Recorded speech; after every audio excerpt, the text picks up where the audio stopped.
नमस्कार, चार बड़ी खबर में आपका स्वागत है। मैं हूं देवेंद्र कुशवाहा। आज की पहली बड़ी खबर दिल्ली से है, जहां विदेश मंत्री एस जयशंकर ने राहुल गांधी पर निशाना साधा है। दूसरी बड़ी खबर राजधानी भोपाल से है, जहां चुनाव से पहले कमलनाथ की नजर समाज और जनप्रतिनिधियों पर है। इसी कड़ी में वे पटेल से मिले। क्या है खास अपडेट, जानेंगे इसी कार्यक्रम में। तीसरी बड़ी खबर छत्तीसगढ़ की राजधानी रायपुर से है, जहां कांग्रेस हारी हुई सीटों को साधने में जुटी हुई है। चौथी और आखिरी बड़ी खबर कटनी जिले से है, जहां मुख्यमंत्री कन्यादान योजना में लापरवाही देखी गई। शुरू करते हैं चार बड़ी खबर।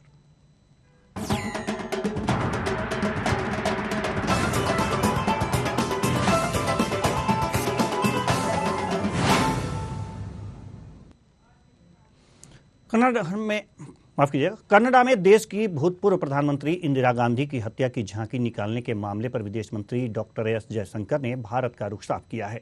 उन्होंने कहा है कि यहां बड़ा मुद्दा कनाडा की जमीन का भारत विरोधी चीजों के लिए इस्तेमाल का है। उन्होंने कहा कि भारत विरोध के लिए कनाडा का इस्तेमाल होना न हमारे रिश्तों के लिए ठीक है और न उनके लिए ठीक है।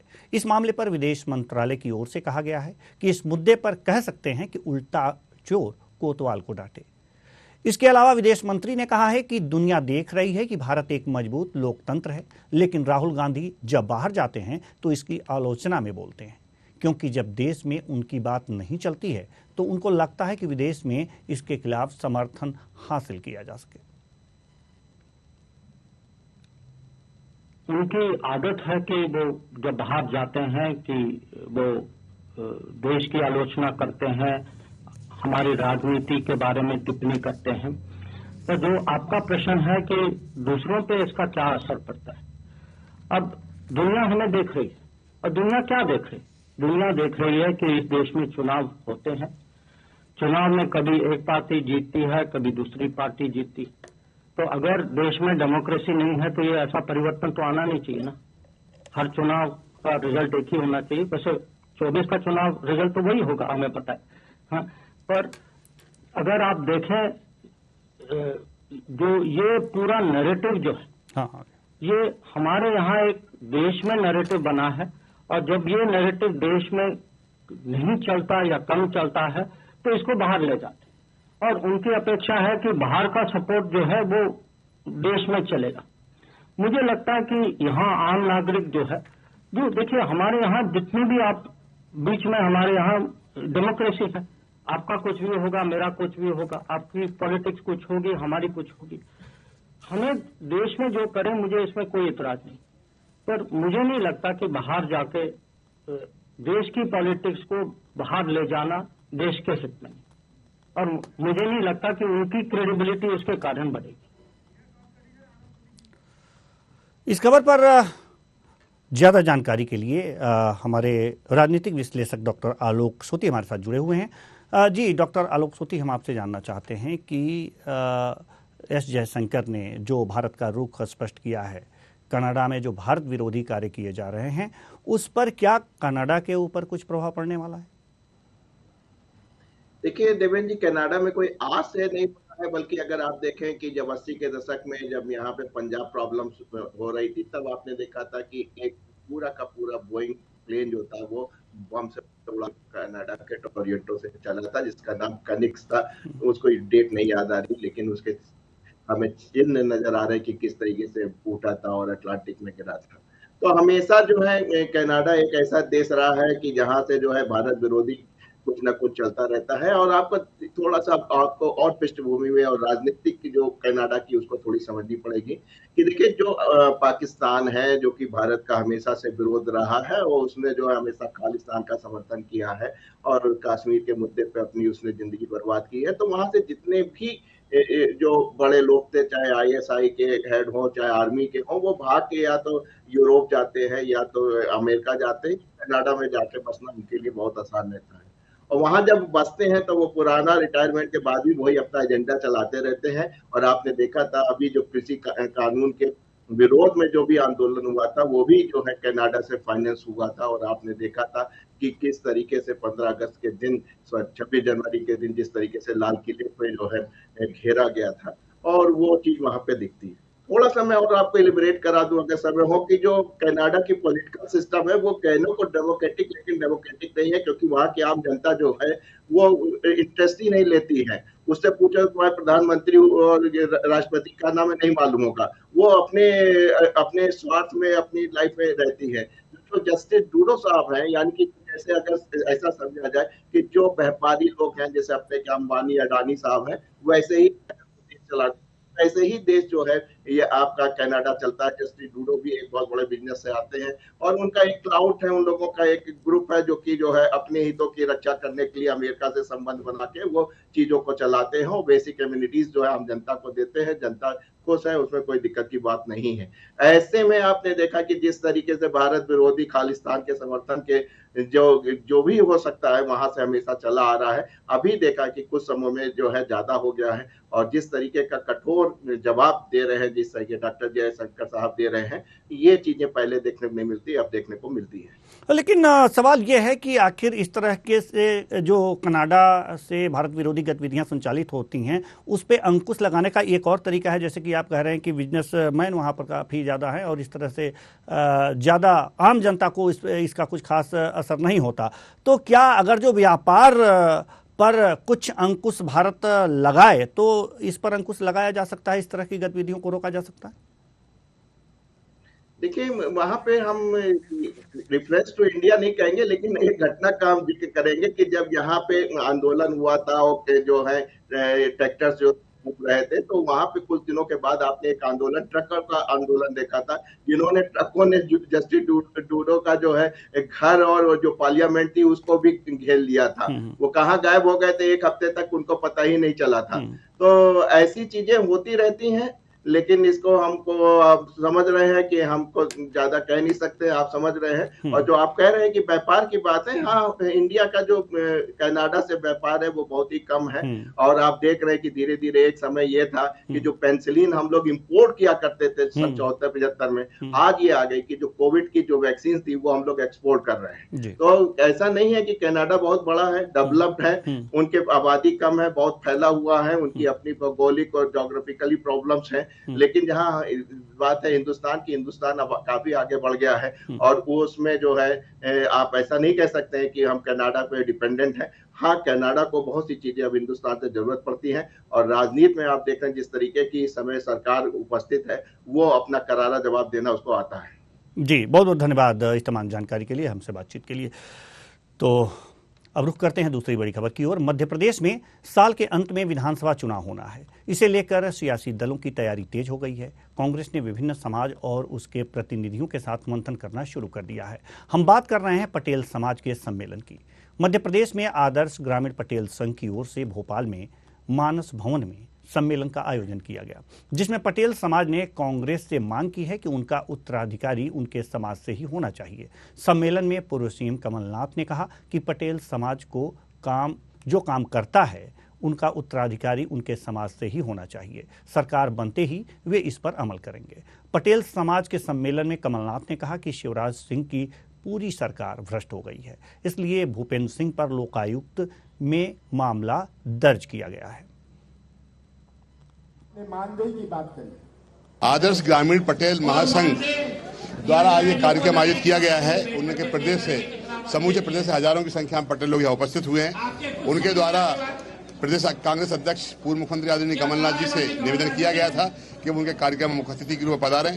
वो कांग्रेस पार्टी को अपना समर्थन देना चाहते हैं, आदरणीय कमलनाथ जी को मुख्यमंत्री के रूप में देखना चाहते हैं और उनकी कुछ मांगे हैं, जैसे कि पटेल परिवार का व्यक्ति उत्तराधिकारी के रूप में पटेल परिवार का ही जो बच्चा है वो पटेल घोषित हो। और दूसरा उन्होंने कोई मांग की है, उन्हें कुछ मानदेय मिलना चाहिए। वो समाज के लिए काम करते हैं, पटेल के रूप में काम करते हैं, शासन उनको देता नहीं है। तो आज कमलनाथ जी ने उन्हें वादा किया है कि पटेल परिवार के लोग ही आगे आगामी उत्तराधिकारी के रूप में पटेलों के परिवार के लोग पटेल कहलाएंगे। जो शिवराज सिंह के साथ उनके भ्रष्टाचार और लगाने में नहीं आता वो सब पकड़ ले। मध्य प्रदेश की जनता कांग्रेस की सरकार बनाएगी। अभी सब पटेल आए हुए, इनसे आप चर्चा कर लीजिए। इस खबर पर ज्यादा जानकारी के साथ हमारे संवाददाता कृष्णा शर्मा हमारे साथ जुड़ चुके हैं। जी कृष्णा, हम आपसे जानना चाहेंगे कि स्थितियां ये हैं कि पटेल समाज का आज सम्मेलन हुआ है और उसमें ये कहा गया है कि पटेल समाज का उत्तराधिकारी पटेल समाज से ही होना चाहिए। बात स्पष्ट कीजिए कि आखिर ये हुआ क्या है। आखिर पटेल समाज का उत्तराधिकारी पटेल समाज से ही होगा, तो इसमें रहस्य क्या है, इसमें मांग की क्या जरूरत है, समझना चाहेंगे। बिल्कुल देवेंद्र जी, जिस तरह से मध्य प्रदेश में गांवों की रक्षा के लिए पटेल होते हैं और हमेशा से चलन रहा है, लेकिन अभी जो भर्ती की जा रही है वो कहीं ना कहीं दूसरे समाज के लोग भी उस वर्ग में आ रहे हैं। तो जो पटेल वर्ग है जो गांव की रक्षा करता है और गांव की संरक्षा में रहता है, ड्यूटी डानी करता है, तो उनकी मांग है, जो उनका संघ है उनकी मांग है कि उनके परिवार से ही पटेल वर्ग जो पटेल का एक पद होता है उसे मिलना चाहिए। तो कहीं ना कहीं आज राजधानी भोपाल में पूरे पटेल संघ का एक संगठन की बैठक बुलाई गई थी जिसमें कमलनाथ शामिल हुए थे और पटेल संघ ने ये मांग उठाई थी कांग्रेस से कि यदि उनकी सरकार आती है तो ऐसी कोई व्यवस्था की जाए कि पटेल परिवार का ही व्यक्ति उस पद पर चयनित हो। तो निश्चित तौर से ये प्रमुख मांग थी। तो कमलनाथ ने उन्हें आश्वासन भी दिया है और कहा है कि यदि उनकी सरकार आती है तो उन्हें मानदेय भी दिया जाएगा। लेकिन सवाल यहाँ पर यह है कि अगर जो पटेल सार्वजनिक पद है तो इस पर एक विशेष जाति वर्ग विशेष का आधिपत्य कैसे किया जा सकता है? यह तो संविधान के अनुकूल नहीं होगा। बिल्कुल, देखिए अपने अपने समाज और अपने अपने प्रकोष्ठों की मांग होती है और चूंकि चुनावी वर्ष है और चुनावी वर्ष में हर नेता वादे कर रहा है।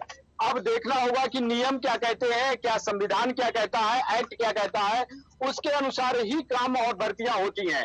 अब देखा जाएगा कि क्या मध्य प्रदेश में कांग्रेस की सरकार बनती है, क्या इनका समर्थन है कि ऐसी घोषणा की गई है, ये आने वाला समय बताएगा। जी, हम एक बात और जानना चाहेंगे, स्पष्ट करना चाहेंगे आपसे कि इन पटेल जो वर्ग है, जैसा कि आप बता रहे हैं कि एक पटेल होते हैं गांव में, इनका रक्षा के सिवाय अन्य क्या काम होते हैं? देखिए, एक तो रक्षा का काम होता है, जो गांव में चौकीदारी का काम होता है वो ये करते हैं, और प्रशासन और जनता के बीच में जो धुरी होती है ये रहते हैं। पहले के ही ग्राम पंचायतों में और जो इस तरह का स्तर होता था ग्राम पंचायतों में, निकायों में, वो पटेल रखे जाते थे। और जैसे पटवारी है, जो छोटे छोटे राजस्व विभाग के अधिकारी कर्मचारी हैं, उनसे उनकी सूचना गांव वालों को देते थे, राजस्व की सूचना गांव वालों को देते थे। उस पद पर रहते थे पटेल जो संघ के लोग हैं, पटेल समाज के लोग हैं। अब उसी समाज के लोगों ने ये मांग उठाई है कि अब इन पदों पर दूसरे वर्गों को भरा जा रहा है, तो इन पदों पर पटेल समाज के ही लोगों को भरा जाए। जी, आप बहुत बहुत धन्यवाद आपका इस तमाम जानकारी के लिए। हारी हुई सीटों को जीतने की रणनीति के साथ आगे बढ़ रहे टिकट को लेकर कहीं ये बात छत्तीसगढ़ में सभी राजनीतिक पार्टियां अब विधानसभा चुनाव की तैयारी में जुट गई हैं। कांग्रेस प्रदेश अध्यक्ष मोहन मरकाम ने टिकट को लेकर कहा कि सर्वे के बाद हाईकमान नाम तय करता है। सर्वे के टॉप 3 नामों पर हम विचार करते हैं। कांग्रेस के बाकी सभी साथी उन्हें जीतने में लग जाएं। मरकाम ने कहा कि बिलासपुर संभाग की 11 सीटों पर पिछले चुनाव में कांग्रेस को हार का सामना करना पड़ा था। इन सीटों को जीतने के लिए विशेष रणनीति बनाई जा रही है। इस रणनीति के साथ हम आगे बढ़ रहे हैं। अभिभावक की भूमिका होती है, जो भी संगठन और पार्टी हित में है वह निर्णय लेते हैं। वहीं बीजेपी के पुरखौती सम्मान यात्रा पर कांग्रेस प्रदेश अध्यक्ष मोहन मरकाम ने कहा कि 15 साल तक बीजेपी ने आदिवासियों की उपेक्षा की थी, आदिवासी गौरव की उपेक्षा की थी, जननायकों के गौरव की उपेक्षा की थी। नहीं, ठीक है, हम तो हमेशा कार्यकर्ताओं से कहते हैं 10 मांगेंगे तो टिकट एक ही को मिलेगा। हम कोशिश करेंगे जिनका नाम सर्वे में ऊपर 3 में आते हैं तो उन नामों पर हम लोग विचार करते हैं, उसी में से हम लोग टिकट देते हैं। तो स्वाभाविक है टिकट एक को मिलेगा, बाकी सब हमारे के साथी उसको जिताने में लग गए। माननीय शैलजा मैम जी ने यही कहा है कि बिलासपुर संभाग के हम 11 सीटें पिछले चुनाव में हारे थे, उन सीटों को भी हम कैसे जीते, उस रणनीति के साथ हम लोग आगे बढ़ रहे हैं। नहीं, देखिए, जो संगठन के मुखिया होते हैं, जो हमारे अभिभावक होते हैं, अभिभावक की भूमिका होती है सबको साथ लेकर सबकी कार्यकर्ताओं को मार्गदर्शन, नसीहत जो भी संगठन हित में, पार्टी हित में हो, वो निर्णय लेते हैं। देखिए, मैंने पहले भी कह चुका हूँ इस मुद्दे पर, भारतीय जनता पार्टी 15 साल तक आदिवासियों की उपेक्षा की थी, आदिवासी गौरव की उपेक्षा की थी, आदिवासी हमारे जननायकों की उपेक्षा की थी। कभी उनके नाम से कोई तीज त्योहार हो या फिर अन्य उनके कार्यक्रमों में भाग नहीं लिया। आज भारतीय जनता पार्टी निश्चित हार देखकर पुरखौती सम्मान यात्रा निकालने का प्रयास करती है, मगर इससे कोई फर्क नहीं पड़ने वाला है। 13-14 इस खबर पर ज्यादा जानकारी के साथ हमारे Chhattisgarh state head doctor Sanjay Shekhar हमारे साथ जुड़ चुके हैं। जी डॉक्टर संजय शेखर, हम जानना चाहेंगे कि बिलासपुर संभाग की 11 सीटों पर पिछले चुनाव में अगर जो ये कहा जाए तो कांग्रेस को हार का सामना करना पड़ा था, लेकिन इस बार की रणनीति कुछ बनाई जा रही है, क्या है रणनीति है? देखिए, बिलासपुर संभाग में जब 20 सीट है कुल, उसमें से पिछले चुनाव में जो है 11 सीट जो है वो भारतीय जनता पार्टी और छत्तीसगढ़ जनता कांग्रेस ने मिलकर के जीत ली थी। उसमें बसपा की भी सीटें थी, जिसकी वजह से सबसे ज्यादा बिलासपुर संभाग में ही कांग्रेस को नुकसान हुआ था, जबकि पूरे प्रदेश में बस्तर की पूरी सीटें, संभाग की पूरी सीटें कांग्रेस ने जीत ली थी, सरगुजा संभाग की पूरी सीटें जीत ली थी। बिलासपुर में सबसे ज्यादा कमी रह गई थी। इस बार पूरा फोकस है कांग्रेस पार्टी की कि बिलासपुर संभाग में ज्यादा से ज्यादा फोकस किया जाए, क्योंकि देखिए सरगुजा संभाग में खोने के लिए कुछ भी जो भी है वहां पर पाने के लिए नहीं है कांग्रेस पार्टी के पास, क्योंकि सरगुजा की सारी सीटें कांग्रेस पार्टी के पास है। उसी तरीके से बस्तर की सारी सीटें कांग्रेस पार्टी के पास है, तो वहां पर कुछ अतिरिक्त प्राप्त नहीं कर सकते।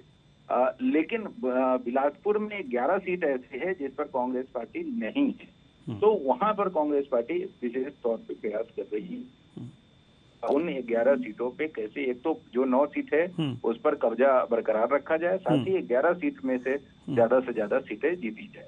नहीं, अब एक बात और आई है कि जब सर्वे को लेकर के भी बात कही गई है कि यहाँ पर सर्वे हुआ है और किनको टिकट दी जाएगी यह नाम हाईकमान तय करेगा, तो क्या सर्वे के आधार पर जो हाईकमान है वो नाम तय करेगा या फिर सर्वे कुछ और कहेगा? ये भी संभावनाएं हैं और हाईकमान कुछ और नाम तय कर दे? नहीं, देखिए, नाम कैंडिडेट को तय करने की एक निश्चित प्रक्रिया है। सबसे पहले क्या है, नीचे से नाम मंगाई जाती है और नीचे से नाम मंगाया जाता है, उसके बाद प्रदेश चुनाव समिति बैठ करके उस पर विचार करती है और प्रदेश चुनाव समिति के पास अलग अलग फीडबैक के माध्यम है, जिसमें एक सर्वे का भी माध्यम है। बाकी नेताओं से जो फीडबैक मिलते हैं, कार्यकर्ताओं से जो फीडबैक मिलते हैं वो तो होते ही हैं, साथ ही जो पार्टी अलग अलग एजेंसियों से जो सर्वे कराती है वो भी एक आधार होता है। और उसके बाद पार्टी जो है 3 नामों का पैनल बना करके हाईकमान को भेजती है प्रदेश चुनाव समिति, और तब जो 3 नाम होता है उसमें से केंद्रीय स्तर पर भी सर्वे होती है।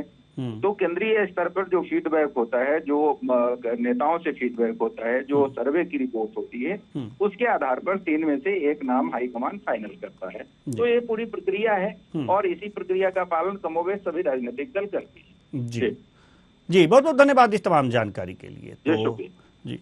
तो कांग्रेस छत्तीसगढ़ में अपनी चुनावी तैयारी कर रही है और इस पर तमाम जानकारी दे रहे थे हमारे Chhattisgarh state head doctor Sanjay Shekhar. रुक करते हैं चौथी बड़ी खबर की ओर। मध्य प्रदेश के सीएम शिवराज सिंह चौहान भले ही गरीब युवक युवतियों के विवाह के लिए मुख्यमंत्री कन्यादान योजना चला रहे हों, लेकिन विभाग के अधिकारी योजना का मजाक बनाने में कोई कसर नहीं छोड़ रहे। कहीं उपहार में नकली सामग्री तो कहीं दुल्हन के मेकअप बॉक्स में गर्भ निरोधक सामग्री बांट दी गई। अब एक बार फिर कटनी जिले से बड़ी लापरवाही सामने आई है। यहां मुख्यमंत्री कन्यादान योजना के विवाह समारोह के दौरान एक वर वधू को शादी का जोड़ा बदलने पर मजबूर कर दिया। मामला जिले के बड़वारा जनपद से सामने आया है, जहां मुख्यमंत्री कन्यादान योजना के तहत विवाह कार्यक्रम में एक दलित चौधरी समाज के वर वधू को अचानक अपात्र घोषित कर दिया। इतना ही नहीं, दुल्हा दुल्हन को दिए गए शादी के समय पहने जाने वाले कपड़े भी उतरवा लिए गए। वहीं इसे लेकर हंगामा होने पर दलित युवक युवती को पात्र घोषित करते हुए दोनों का विवाह संपन्न करा दिया गया। अब अधिकारी जिम्मेदारी से पल्ला झाड़ते नजर आ रहे हैं। मैं छत में घूमने गई थी, डोरी दिखी, मैंने बोला उसको उठा दूं, उठाई तो हाथ में चिपक गया था। दोनों हाथ चिपक गए थे। हाँ। फिर आप बच्चे कहते? एक भैया आए थे, बेहोश भी हो गई। भैया आए थे, अंकल जी को चिल्लाए, अंकल जी आए फिर छुड़ा दिए। आप बेहोश हो गए थे? हल्का अजीब टाइप ये चल गया ना, उंगली चल। बाकी हमको परेशानी नहीं, इज्जत की बात है कि कपड़ा न पहनाया जाता, पहले रिजेक्ट हो जाता। कपड़े उतरवा लिए हैं? कपड़े उतरवा दिए? कपड़ा उतरवा। क्यों उतरवाए हैं? बोलते हैं कि शादी शुदा 3 साल हो गई। शादी अपनी शादी पक्की बस पक्की हुई है, शादी नहीं हुई? नहीं हुई। मतलब आपको अपात्र कर दिए? जी। क्या नाम है आपका? कहाँ के हैं? मुआ के। लड़की लड़के का क्या नाम है? सीधा चौधरी और पन्नीलाल चौधरी। लड़का कहाँ का है? हमारा संबंधितों को दिखाई दी होगी, लेकिन हमारी तरफ से व्यवस्था के पूरे इंतजाम किए गए थे और जो है कोशिश की गई कि व्यवस्था लोगों के लिए सुचारू रूप से। सर, एक ऐसा जोड़ा भी आया था जिसको पहले पात्र किया गया, फिर उसको अपात्र किया गया, यहाँ तक कि उसके वस्त्र जो है वो भी उतरवा लिए गए थे दुल्हन के। वो शादी की हुई है या नहीं हुई है सर? क्या ये जो एक हमारे पास ग्राम पंचायत कुआं का प्रकरण आया था, जिसमें एक हितग्राही की पात्रता के संबंध में सरपंच ग्राम पंचायत द्वारा लिख के दिया गया था कि ये हितग्राही पात्र नहीं है। बाद में उस हितग्राही के भी बयान लिए गए और संबंधित सरपंच से भी लिखित रूप से लिया गया। बाद में उस हितग्राही के पात्र पाए जाने पर उसका विवाह। इस खबर पर ज्यादा जानकारी के साथ हमारे संवाददाता जाहिद हुसैन सिद्दीकी हमारे साथ जुड़ चुके हैं। जी जाहिद, हम जानना चाहेंगे कि ये मुख्यमंत्री कन्यादान योजना में बड़ी लापरवाही सामने आई है, क्या है पूरा मामला, पहले ये बताइए। जी देवेंद्र जी, बताना चाहेंगे कटनी जिले के बड़वारा जनपद का मामला है, जहां पे मुख्यमंत्री कन्या विवाह कार्यक्रम योजना संचालित की जा रही थी। अगर बात करें पूरे कटनी जिले की, तो बड़वारा का एक बड़ा मामला है जहां पे दलित समाज की एक वर वधु को पहले पात्र किया गया, उनको शादी कार्यक्रम में आमंत्रित किया गया। वो जब शादी कार्यक्रम में आमंत्रित हो गए, मंडप पे पहुंच गए, वहां पे उनको अपात्र बता दिया गया। अपात्र बताने के बाद उनके शादी करने का जो विविध उनकी जो पूरा प्रक्रिया होती है उससे उन्हें रोका गया। यही नहीं, उनको यहाँ तक कि जो दूल्हा दुल्हन होते हैं, जो जोड़ा पहने होते शादी का, उस जोड़े तक को उतरवा दिया गया। इस तरह का आरोप बड़वारा जनपद के वहां पे जो कार्यक्रम संपन्न करवा रहे थे उस समिति पे, उस प्रबंधनों पे लगाया है। उनके कमला चौधरी जो है उसके परिजनों ने लगाया है। और यहाँ ही नहीं, उन्होंने यहाँ तक कि कहा कि जब हमें अपात्र किया गया तो इसकी सूचना नहीं दी गई और आरोप ये लगाया गया कि आपकी पूर्व शादी हो चुकी थी। अगर पूर्व शादी हुई तो उनको फिर पात्र की सूची में कैसे डाला गया? जी जाहिद, सवाल यही है कि अगर जो किसी भी वर वधु का चयन होता है मुख्यमंत्री कन्यादान योजना के लाभार्थी में, तो उससे पहले पूरी चयन प्रक्रिया होती है और अधिकारी देखते हैं कि कौन पात्र है कौन अपात्र है। तो क्या ये प्रक्रिया पूरी तरह से सही तरीके से फॉलो नहीं की गई? सवाल इसी बात पे उठता है, ग्राम पंचायत, जिस ग्राम पंचायत से संबंधित जो वहाँ पे रहता है वो बड़वारा जनपद का रहने वाला है। तो ग्राम पंचायत जनपद के अंतर्गत जो सचिव या सरपंच होते हैं उनका ये कर्तव्य होता है, उनको ये दायित्व दिया जाता है कि शादी विवाह करने वाले जोड़ों का पंजीयन कराया जाता है, उनके बकायदा आधार कार्ड लगते हैं, उनकी केवाईसी तरह की पूरी प्रक्रिया करने के बाद उनको सूची में डाला जाता है। उनको फिर वहाँ पे विवाह मंडप पे जो उनको लाभ मिलता है लाभ योजना का लाभ दिया जाता है। परंतु यहाँ देखा जाए कि विवाह कार्यक्रम में ही उनको बताया जाता है आप अपात्र हैं, आपका विवाह नहीं हो सकता। और उससे बड़ी चूक हुई, एक जोड़े को जो विवाह कराने के लिए अपना शादी रचाना है, उनके वस्त्र को यानी कि दूल्हा दुल्हन के जोड़ों को बदलवा दिया। इसके लिए कोई अगर जो जिम्मेदार है, क्या उस पर कुछ कार्रवाई हुई है? इस बात की जानकारी जब वहां बड़वारा जनपद के सीईओ जो मुख्य कार्यपालन अधिकारी है के पांडे जी से बात की गई, उन्होंने बताया, हंगामा जब परिजनों ने बताया, हंगामा बरपाया और वहां पे शोरगुल जब चालू हुआ तो तत्काल आनन फानन में उनको पात्र घोषित भी कर दिया गया, उनका विवाह भी करवाया गया। यानी कहीं न कहीं गड़बड़ियों का मामला सामने आता है कि पहले अपात्र करना, फिर हंगामा मचाने के बाद पात्र कर देना, फिर योजना के में उनको शामिल कर लेना, फिर शादी करवा देना, ये तमाम चीजें अपने आप में एक सवालिया निशान खड़ा करती हैं उस प्रक्रिया को जिस प्रक्रिया के तहत योजना पात्रों को पात्र किया जाता है। पहले अपात्र किया गया, फिर अगर आपत्ति करने पर उनको पात्र किया गया। ये कहीं न कहीं संबंधित ग्राम पंचायत के सचिव, सरपंच और संबंधित जो अधिकारी थे उनके जो उनकी खामियां हैं और इन पे कार्रवाई होनी चाहिए। जी, बहुत बहुत धन्यवाद इस तमाम जानकारी के लिए जाहिद हुसैन सिद्दीकी। तो आज की 4 बड़ी खबरों में इतना ही। मुझे दीजिए इजाजत, नमस्कार।